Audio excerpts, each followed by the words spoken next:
Photographers, we need to be explorers. There are so many marvellous, wonderful things in this beautiful world that we live in.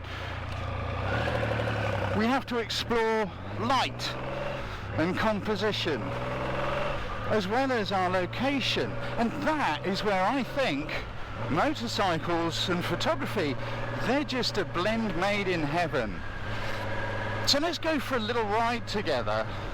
I want to show you some beautiful places and see if I can help you experience just the joy of being part of your surroundings, not merely driving through it and looking out the car window, because you notice so much more when you're riding a motorcycle. Let me show you. I might divert down a little back road because it's the little back roads, it's the little windy routes, the little bits that are off-piste. That is where it lives. Look at that.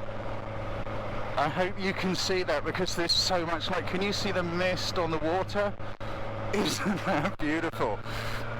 And I know as we ride, some of you are going to be saying, "Oh Mike, you missed a shot there."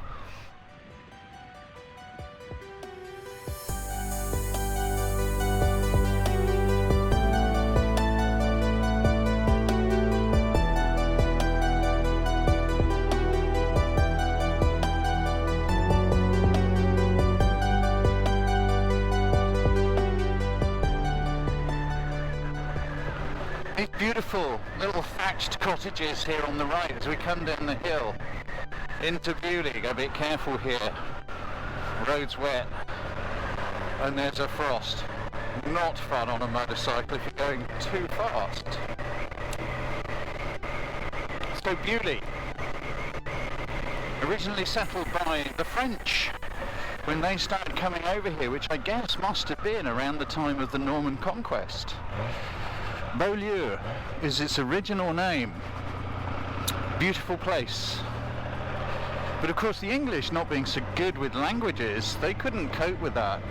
So they started calling it Beaulieu. It is a very, very pretty little place, and across the pond we just went past is Lord Montagu's place, Palace House. Palace House was the original abbot's home where the abbot used to live, and then it was taken on by the Montagu family. And Lord Montagu has the National Motor Museum here, always worth a visit. Look at the river, isn't it pretty? And I love this tree. You notice how it's kind of mushroom shaped, all the bottom of that tree was flat. It's called the Browne line. It's a common thing in the New Forest because it's where the ponies and the animals, they stand underneath and they stretch up with their necks and chew off the leaves.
Oh boy. Can you see over the hedge? You're going to see it in a minute.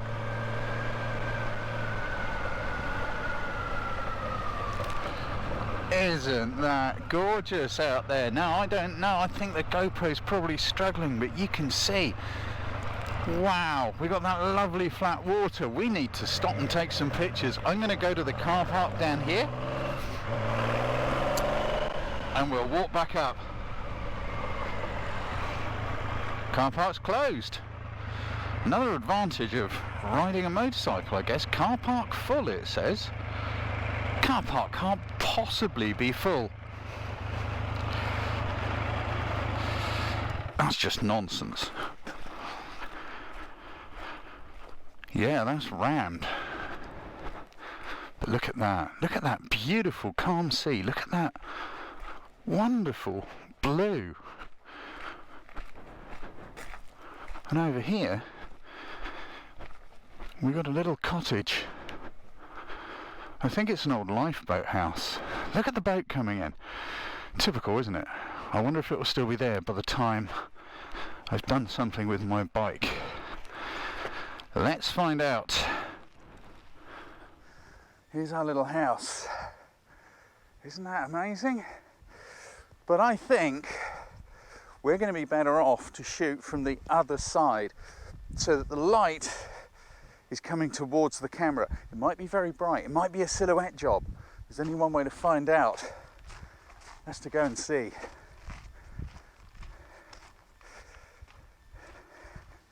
But isn't it beautiful? Isn't that gorgeous out there? It's just good to be alive, really, isn't it? It looks pretty good, really, doesn't it? But it's a little bit obvious too, in my opinion. Look, we've got the leading line running down here, and we've got the house and the lights just bashing into it. But it strikes me as a little bit obvious. And the thing is, if you want your pictures to be noticed, don't be too obvious. Let's take it with this camera anyway, with a proper camera, with a stills camera, and see what we've got. I can roll just a little bit of video in my camera here. Let's see. Now, I've got my lens set as wide as it will go. I haven't got such a wide lens as you're looking through here in the GoPro. Experiment with composition, think about stuff, come down low, how about that? I know everybody loves a leading line. I think that's probably too much. In fact, I don't like this shot very much at all, either way. I'm going to take it anyway, regardless. Back onto photo mode. You've seen what the composition is going to look like. What about exposures and all that stuff? Well, come on. What do we need to do? Where are we going to focus? Where it doesn't really matter much because we haven't got a great deal going on in the foreground. Most of the action is beyond the infinity point of the lens. It's up over there. I'm going to use f13, a little bit of a depth of field. What kind of ISO? I don't know, it's quite bright, isn't it? Let's just pop it down to about 200.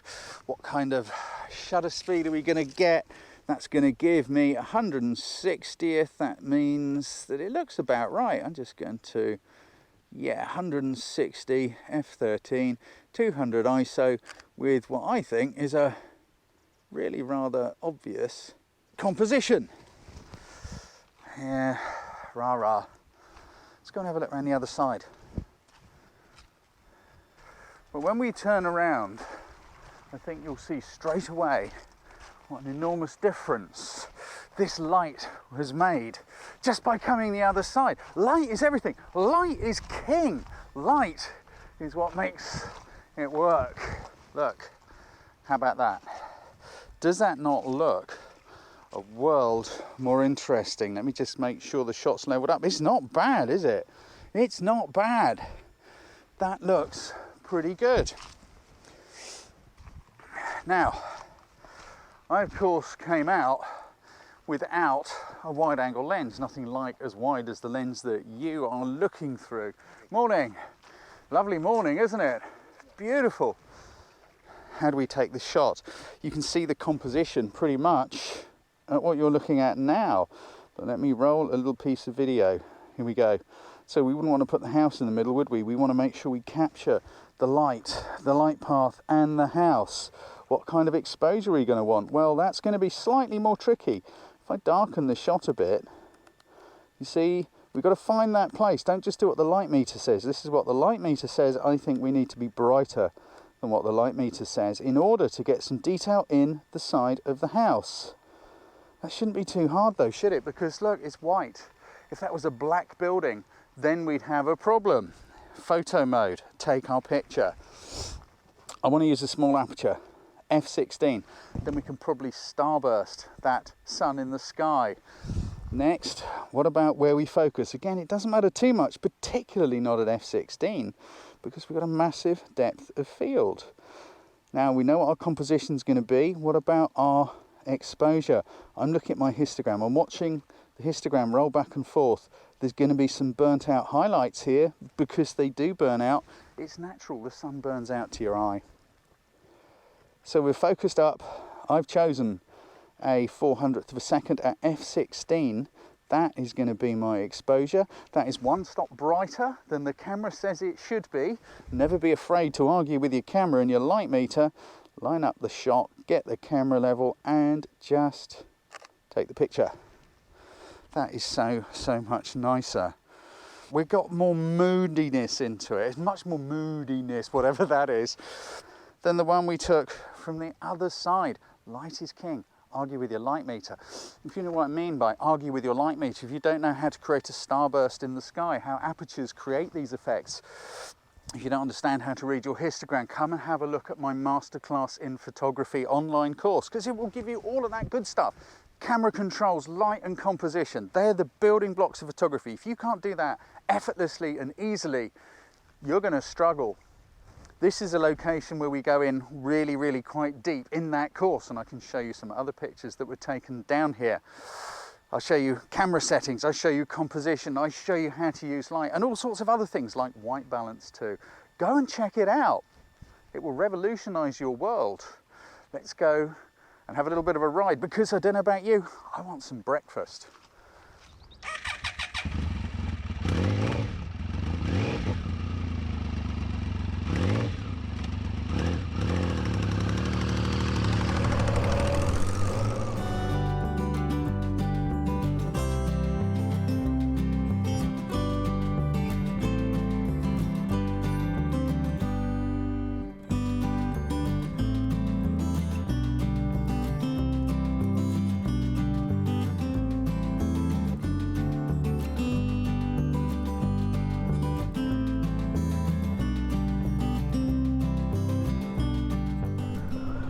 So we're coming back down into Beaulieu village because there was a big diversion and loads of traffic on the way to the little place I was going to go for a nice cup of tea. But also this is going to be great because you're going to see the change in the light from when we came through here earlier. There was all the mist on the water. See how different it looks now? More New Forest ponies and donkettes. A donkette is a very small donkey. Is that alright for you? Sorry, yes, perfect. That is absolutely ideal. There we are for you. Thank you very much. Take care. Cheers. Have a good day. That is what you call a very quaint and traditional English tea shop, or coffee shop, or cafe. Now the big question is, can I balance this coffee inside my coat while we go up around the corner? If you hear a loud scream, you know I can't. So my croissants in my coat. If I'm very lucky, that will balance in there too. If I don't move much, we should be good. That's what it looks like around the other side of the lake. This is a one-way street, so we've got to go up the top and come back.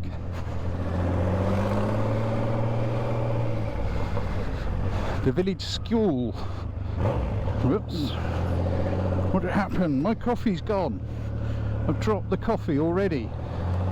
This isn't good. Can I wedge it between my legs? I think so, if I'm real careful. Well, most of my coffee survived the spillage, which is brilliant. Changing, the sun's going in. And look, only have to be here for a moment or two. And these scrounging gets arrive. Hey, Swanee. You want a piece of... Come on in. I'm going to sit here and enjoy this for a minute. But I noticed something over there I want to talk to you about. Light. Once again, light. Croissant and coffee gone, swans vanish. Always the way of the world. Right opposite me, on the other side of this lake, is a really pretty little scene. Look, you see this house, these houses, as you sort of zoom back out a bit, we get a bit of the reeds in the corner. It's a really nice scene. But it looks kind of flat and very, very dull. However, look at this picture that I took here a while ago. It was actually taken whilst filming my Masterclass in photography course. We were talking about where to focus in a picture in that particular lesson. If I just take a shot looking across the river now, it looks really rather dull, doesn't it? It just does not look exciting. It looks quite dark. Now, if we increase the exposure, pretty boring. Why? It's because the light is in a different place. The sun needs to come around just that little tiny bit more to light up the front of the buildings. Being in the right place at the right time for the light is crucial. Sorry about the noise. I'm actually sitting right next to a road. But light, it is so important. It will make or break everything. And let's go down into some trees, see if we can find a few mushrooms.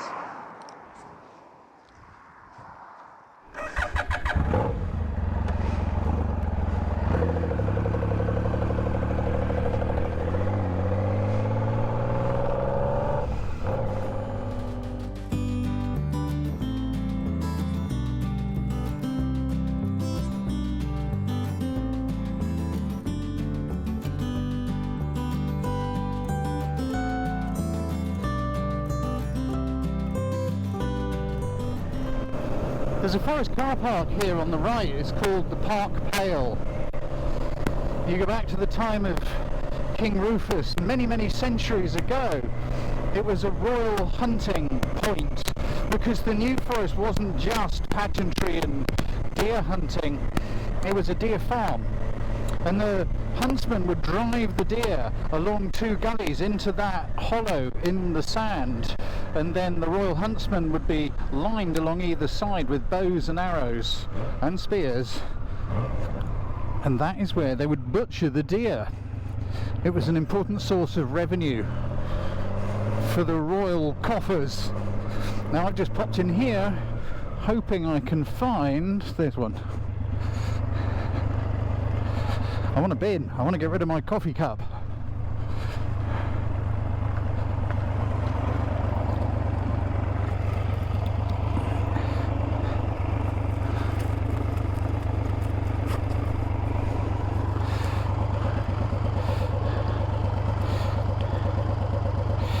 Who knows? Is it general waste? Is it recyclable? We just don't know these days. I'm afraid I'm putting it into there.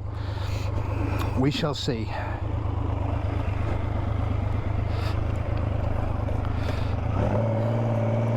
This place is called Bolton's Bench. It's an artificial man-made hill, presumably made by a man called Bolton. Behind it at the top there's a flat, square, oblong area. You can see where there must have been a pavilion or a summer house. And underneath that yew tree on the top of the hill are my grandma's ashes.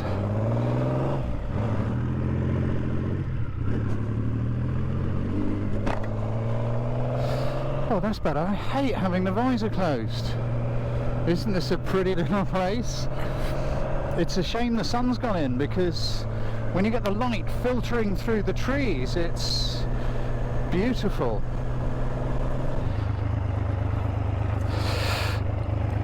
Cool.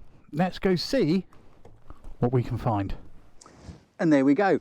Found some. They're not the best specimens, I have to say, but hey, beggars can't be choosers, and you can make great pictures out of anything. What's interesting here, look where they are. We've got a tree here, we've got a little bit of shade, and there's actually quite a bright area of sky just over there. Let me show you. If I roll this little video camera, let's see if we can get these bad boys.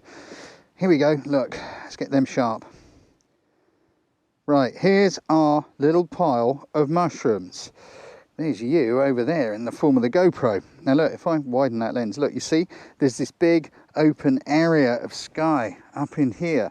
That is bringing light this way, which means this side is slightly in shade, which means we've got a fall off of light. It's giving it that lovely sort of curved shape of those little mushrooms. And this tree over here, this one is blocking some light. It's really, really simple. It's completely awesome. So let's have a look. Let's take a photo. What do we want to do? We want to make sure that these bad boys absolutely stand out from their surroundings. So I'm going to make my zoom as long as it will go. I'm only using an 18 to 55mm. They're wonderful lenses. Look at that. Already that looks great. Oh, I'm sorry, you can't see what I'm looking at, can you? Now, let me put the video back on. Because composition, don't just look at the subject, look at everything. Now here are our mushrooms. What about this horrible looking black triangle just there? You don't want that, do you? Well, how can you lose it? Really simple, isn't it? Look, you just lower the camera down a bit. I don't like that bright bit in the top left corner, so I'm just going to tilt it down a bit, find the place where it all comes together. That's not bad. Level the camera. That's good. Exposure. I think I probably want to make it a little darker. What about depth of field? We want them to stand out, don't we? So my exposure, actually, I'm going to just take it down a fraction from what the light meter says. I want to use a wide aperture because I want a shallow depth of field.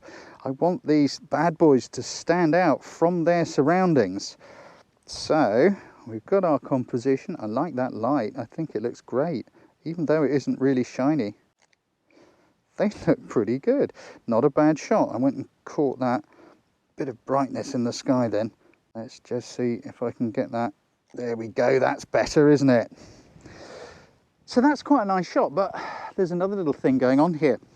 There's a few leaves coming in here. We've got this round shape and a little piece here. My brain is going, can't we do something from above and have two opposite shapes? Now, I know, well, you can see is my foot, but I think you can see my camera too. Now, if I get those bad boys in focus, here we go. Right, have a look.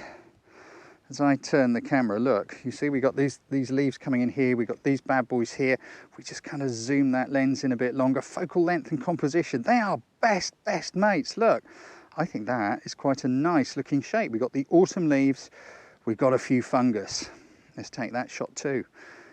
How much depth of field do we want? Well, shallow's good again, but I'm actually going to just make my aperture a tiny bit smaller because I just kind of want to be sure that all the mushrooms, all these fungus are in focus. So I'm just taking my ISO up a bit to compensate for the slightly smaller aperture because the light has dropped some more.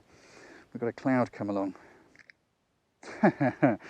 I rather like that too. There are so many possibilities, but in everything we've looked at this morning, it is light that is king. It is light that's giving the shape to these little mushrooms. It was light that made or broke the picture of the houses across the lake. And it was light when we went round the other side of the house earlier on that made the picture dynamic and interesting. So I hope you've enjoyed our little journey around a part of the New Forest. I certainly have. It's been brilliant. I've been learning this too because I've never done a film like this before. So it's all a learning curve. We're all learning all the time in all sorts of ways.